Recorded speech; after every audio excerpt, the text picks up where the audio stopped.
What's going on, y'all? Thanks for checking in with Callie. Please like, subscribe if you haven't already. Let's just go ahead and jump right in.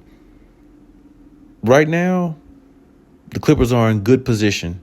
Really, there's really no reason for them not to get the playoff spot at this point.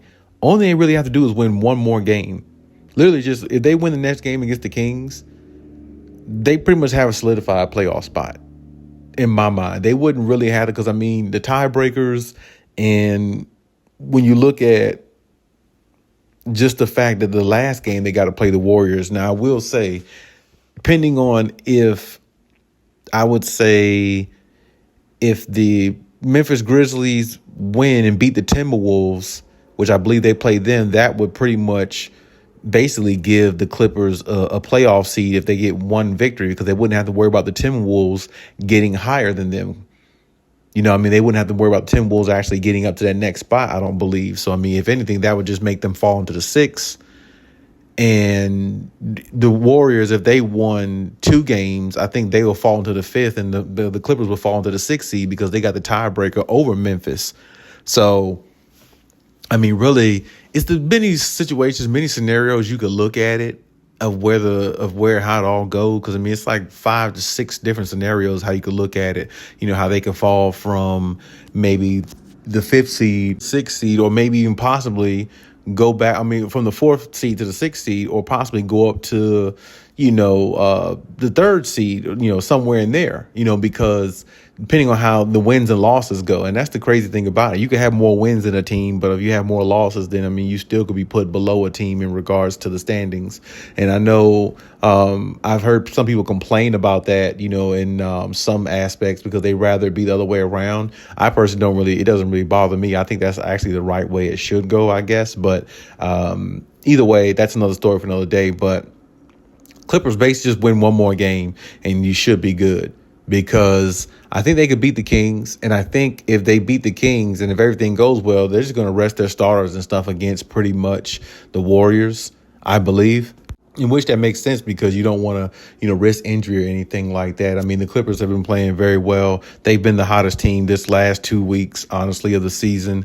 And since Kawhi has really found his footing, I think they're actually the most dangerous and the scariest team in the NBA right now. So whoever they play in the first round, as I said in my other day video about them playing the Lakers in the first round, the potential is still there, because if they get that 6th seed, they fall into the 6th seed, the Lakers are in the 3rd seed right now. So, that would put them for the Lakers or possibly playing Denver.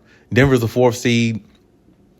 The Clippers are the 5th seed right now. So, with that being said, that's pretty much where they're looking at, as long as they keep things in contention and at least get one more solid victory. 2 would be better, but a solid victory, would definitely help their chances also. So either way, I don't really have a preference of who they play in the first round. Of course, I would love to see the Lakers and the Clippers in the first round, because that would be fireworks. As I said in my previous video, go check it out if you haven't. Them in Denver, that would be a good matchup too, because, the Clippers can, match up against a team they might feel like they actually favor. This ain't the Denver team from 5 years ago, so it's not like the bubble situation or anything like that. I don't think the Clippers will be thinking anything like that, because they got a completely different team now. So, but I will say this, Kawhi definitely would love to terminate the Nuggets, just because, all competitors think the same way. They want to definitely, mark that one down, like, okay, yeah, this is the Nuggets. They don't have the same team, or we don't have the same team of every player that was on the team or something like that. But I still want to get that playoff victory over them. So I can understand if Kawhi did think that way, and Ty Lue thought that way, So, but either way, I just want the Clippers to make it to the playoffs, get a playoff spot. I'm not really concerned about who they play the first round. We'll figure that out when we get there. In Clippers, we trust, because they've shown a lot of grit and a lot of fight, and they made some very, very great moves in the trade deadline. Bogdanovich, you get Eubanks, another guy with size. Bogdanovich, a 3-and-D guy. You get Patty Mills, experience from the Spurs with championships, and played with Kawhi before, a knockdown shooter at all times. You got to keep an eye on him. And then it's just, I don't know, just the way they kind of put this team together. I mean, it's really been, very, very good for this team. And then the pieces they got, overall, them not just named off season, they got Derrick Jones Jr., then they got, Chris Dunn and all the pieces that they acquired. I mean, they all really kind of actually fit. That's the crazy thing. And, with Zoo playing as good as he's playing, I think it really makes them a lot better of a team, more well-rounded of a team, because when Kawhi has an off night or James Harden has an off night, you can count on Zoo pretty much to give him a double-double, play good defense, and, he's efficient under there. He's not like going, he's a big man. He's in the paint. So, of course, his numbers are more or less efficient most of the time. He may go, 10 for, I don't know, 17 from the field or something like that. And plus, he's a pretty reliable free throw shooter. You got to look at all those things. All those things count, and when you have somebody like that, who's an anchor in the paint and who can give teams trouble, I mean, he can really make things difficult, for the Lakers or the Denver Nuggets if they played them. Because, I mean, he plays Jokic pretty good. He doesn't play Jokic the best because nobody really stops Jokic. He's just that great of a player. But, I think that Zubac would, definitely challenge him a little bit more now than he ever has, because Zubac can actually score more. And he's actually more aggressive scoring, and he's actually more aggressive with his rebounding and, all the above, So we have to look at all those things and take them into account and, kind of go from there. So I think what they have is good, and I think they need to just keep trying to build momentum on top of what they have and, keep it going that way as long as they can stay healthy. I mean, as we always say, they are a very dangerous team. Now, what a lot of people don't talk about with them is you look at a night like last night against the Rockets, a guy that got them going out of nowhere was Nicholas Batum.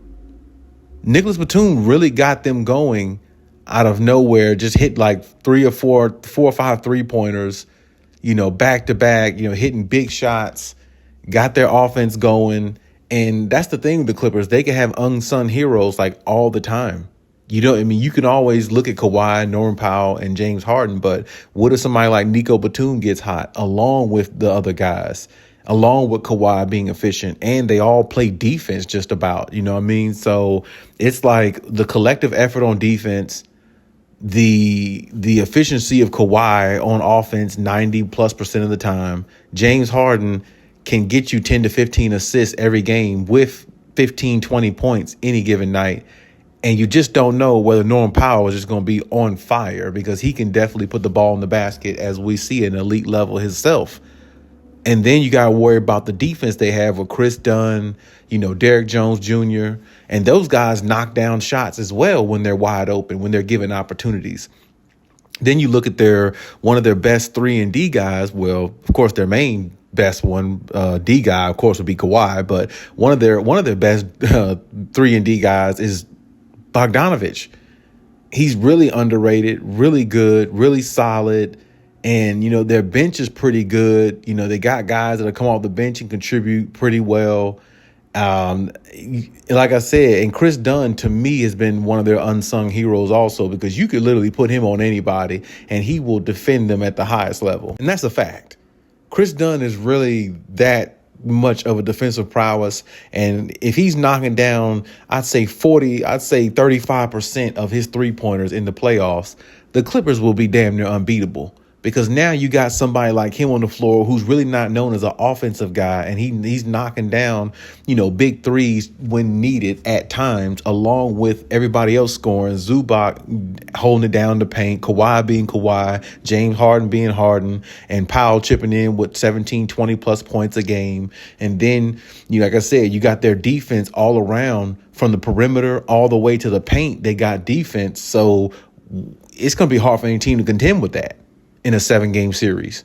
It really is. The only way the Clippers really might find themselves in, a tough situation is if Ty Lue is not making adjustments in the playoffs the way he's supposed to, opposed to the other team when they actually throw different, looks at them. And that's been known to happen. So hopefully it doesn't happen this time. But I like what I see with the Clippers overall. And I think the adjustments will be made. And I think the adjustment is everybody they have. Everybody they have they can switch defensively. They're really sound on defense. I mean, from the perimeter, to the paint, like I said, and offensively, I mean, they got weapons. They really do. They can contend with anybody, offensive wise. I really think they can. And honestly, if I had to pick one team out the West, hypothetically, if the Celtics went to the finals, I feel like the only team the Celtics really would have to fear would be the Clippers, because the Clippers got perimeter defenders like the Celtics do. They got 2-star players just like the Celtics do. And they got a coach that will take chances at times. Now, I will say Joe Mazzulla is a little bit better in regards to, coming up with different schemes and adjusting than Ty Lue, but Ty Lue does have more experience as a coach than Joe Mazzulla. So, I mean, I think that would be one of the only teams that really would challenge them. I don't think OKC would. I don't really think well, I mean, you could say a lot of people say the Lakers would challenge them or something like that just because it's a rivalry. Maybe you could say that, but I don't think they challenge them that much, honestly, at all, because by that time, getting that far in the playoffs, how much tired will LeBron be? He is like 40 plus years old, and Luka has his whining moments in the playoffs and games where he's crying at the officials and he don't play no damn defense. So I don't know if that will work out.